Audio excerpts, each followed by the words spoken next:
ये मेरे पापा हैं। मेरे पापा ये रेस्टोरेंट चलाते थे। मैं अक्सर अपने पापा की हेल्प किया करती थी। हमारा रेस्टोरेंट बहुत ही फेमस था क्योंकि ये हाईवे के पास था और फेमस होने की वजह से लोग यहाँ दिन भर आया जाया करते थे। मेरे रेस्टोरेंट के पास एक बहुत घना पीपल का पेड़ भी था। रेस्टोरेंट के आसपास ज़्यादा आबादी नहीं थी। जब मैं काम करके थक जाया करती थी तो मैं अक्सर उस पीपल के पेड़ के नीचे बैठ जाया करती थी क्योंकि मुझे वहाँ बहुत सुकून मिलता था। ठंडी ठंडी सुहानी हवा मुझको लगती थी। एक दिन की बात है, मैं पीपल के पेड़ के नीचे लस्सी पी रही थी।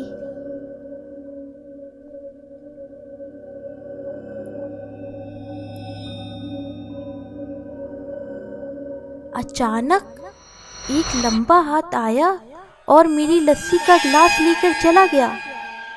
मैं देखकर इतना डर गई कि फौरन वहां से भागी।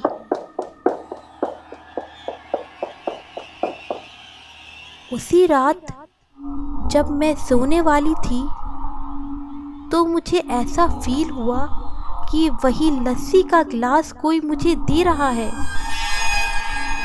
मैं घबरा कर उठकर बैठ गई। चारों तरफ नजर दौड़ाई तो कुछ नजर नहीं आया। मुझे अब हर तरफ वही नजर आ रहा था।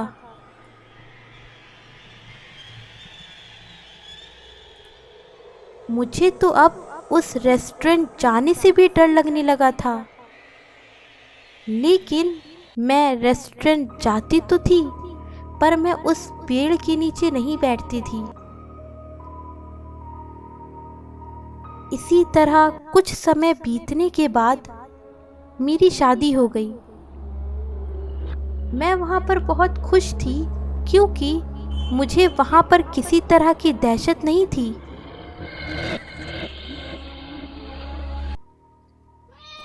एक दिन मेरी किचन में बिल्ली बैठी मियाऊ मियाऊ कर रही थी।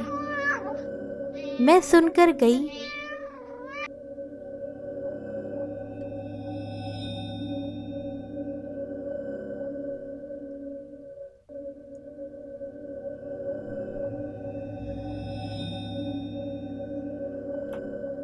फिर मैंने दूध का प्याला बिल्ली के सामने रख दिया। बिल्ली सारा दूध पीकर चली गई। इसी तरह वो हर रोज लगभग रात के 8 बजे आती और जब तक दूध नहीं पीती तब तक नहीं जाती थी। मुझे दूध देते और बिल्ली को बैठे मियाऊ मियाऊ करते मेरे हस्बैंड रोज देखा करते थे और कुछ नहीं कहते थे। हर रोज की तरह बिल्ली आई। मैं उसको दूध दे ही रही थी कि मेरे हस्बैंड पीछे से बोले, तुम रोज दूध देती हो, इसके साथ चली क्यों नहीं जाती? इसी से शादी क्यों नहीं कर लेती? ये सुनकर बिल्ली ने फौरन अपना रूप बदल लिया और मुझसे बोला, चलो अब चलो, मुझे इजाज़त मिल गई है।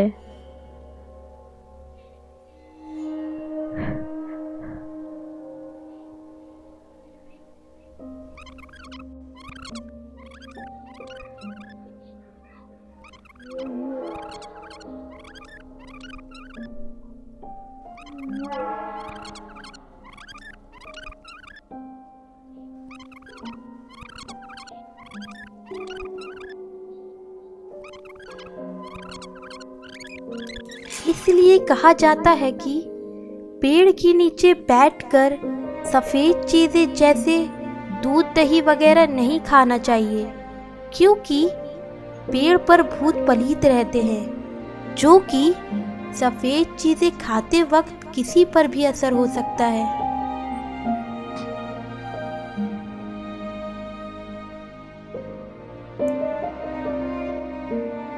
मुझे नहीं पता कि मैं आज किस दुनिया में हूँ और मेरे हस्बैंड कहाँ हैं,